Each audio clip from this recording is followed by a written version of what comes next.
Hey folks, Chad here with Exodus. Thanks for checking out this video. Today we're going to discuss all the things you need to be thinking about when running trail cameras in January. So let's get started by talking about what we think are the 5 most important things running trail cameras in January and throughout the late season. Number 1, your power source. You want to make sure that you're not using alkaline batteries through these cold weathered months.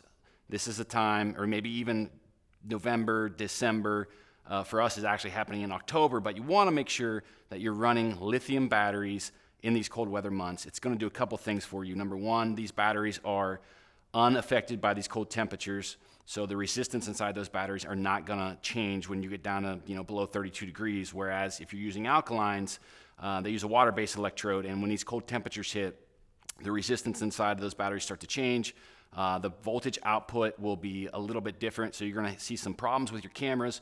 But then the bigger issue there is they have potential to freeze and leak and actually cause damage to your cameras. So again, if you've been following our content for a while, this is us beating a dead horse, but it's super, super important during these cold weather months that you're using lithium batteries. Number 2, prioritizing your trail camera locations on food sources is key this time of year.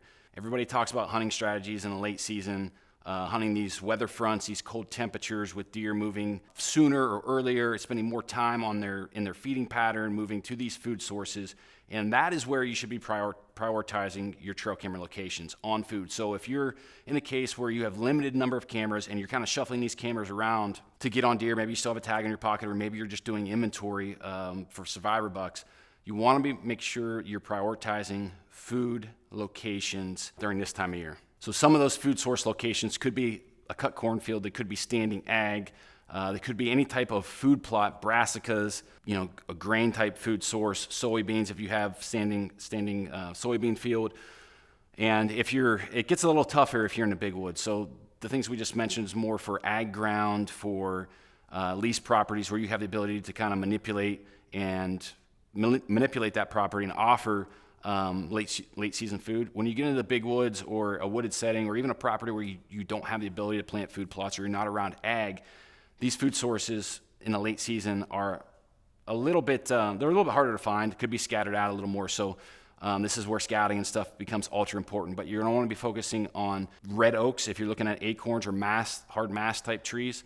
There's a variety of red oaks that have a higher tannic acid level, and it makes them less palatable for deer. It takes longer for that acid to break down, and deer tend to gravitate towards them in the late season. So pin oaks are a prime example of that.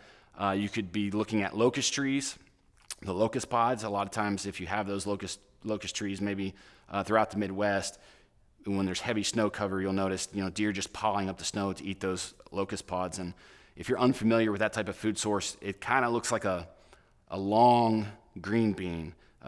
They're like purplish or black in color, but deer gobble them up. Moving on to the third point here in our checklist, and this is something that guys talk about, guys are doing, but there's not a whole lot of information on it, and that is running cameras to gather inventory on your survivor bucks. So basically, again, on these food sources or other camera locations, categorizing the data. Everybody's running cameras and getting pictures of these bucks, but there's a misstep a lot of times in there of actually inventorying what buck or bucks have made it through the season and then going back and storing that information with photos that you gathered throughout the season.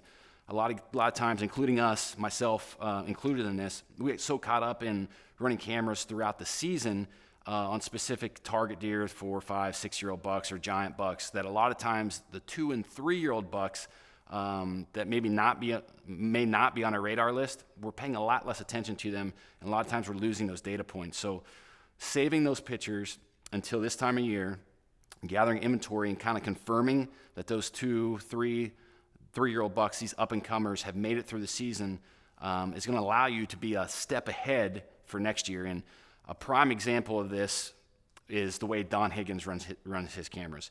Don saves every single buck picture that he gets throughout the season, whether it's a 1-year-old, 2-year-old, 3-year-old, and then eventually all those data points move into 4, 5, 6, 7-year-old bucks, specific bucks that he's going to target. And then he has such a vast amount of information year over year over year, those data points become much more relevant. So be sure this time of year that you are categorizing all the inventory of your survivor bucks. So number 4, this time of year, there are guys pulling cameras down. Maybe their tags are filled. Maybe their season has expired. It's over, and they're shuffling cameras. Maybe they're leaving some cameras out, but they're shuffling cameras in to kind of get them out of the weather. There's a lot of guys that think that the harsh weather is detrimental to the longevity of their cameras, and in some cases that is true. So there's guys pulling these things in and doing maintenance on your cameras. And when we talk about maintenance, we actually have a whole different maintenance video on this channel. So if you have interest in a deeper conversation or deeper knowledge of that, be sure to check that video out. But for relevance of this video, just getting those things out, getting them cleaned up, making sure your firmware is up to date, wiping them down, taking the batteries and SD cards out of those cameras, it's definitely critical this time of year when you're pulling those things in from the field. And then the last data point we want to talk about is proper storage. So this kind of goes hand in hand with maintenance.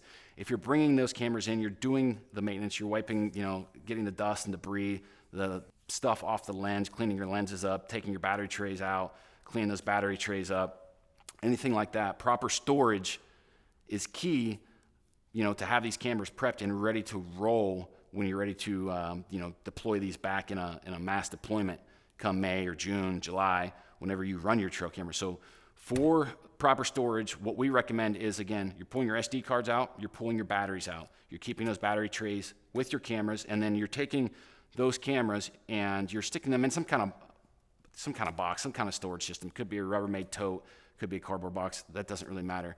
But having them with silica packs is something that we highly recommend. So if you have a little shoebox or a Rubbermaid container, you can stack your cameras in there, dump a couple silica packs, which you can buy on Amazon for just a few cents.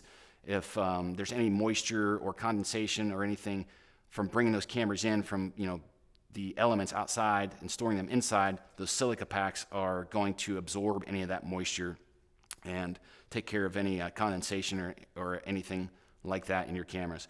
And when you're storing these things, you want to make sure, we recommend storing them at room temperature if possible. You don't want to keep them obviously you want to keep them in a dry environment. I don't know that I would stick them in a basement if you have water problems or something like that. So typically in your garage, out of the elements, or if you keep them in your house, room temperature is fine. So that's it for our January trail camera checklist. These 5 talking points are what we think are the most important things when you're thinking about running trail cameras in January, and even when you're pulling these cameras at the end of the season. So if you guys find some value in this video, be sure to leave a comment below, give us your feedback, and smash that subscribe button for us.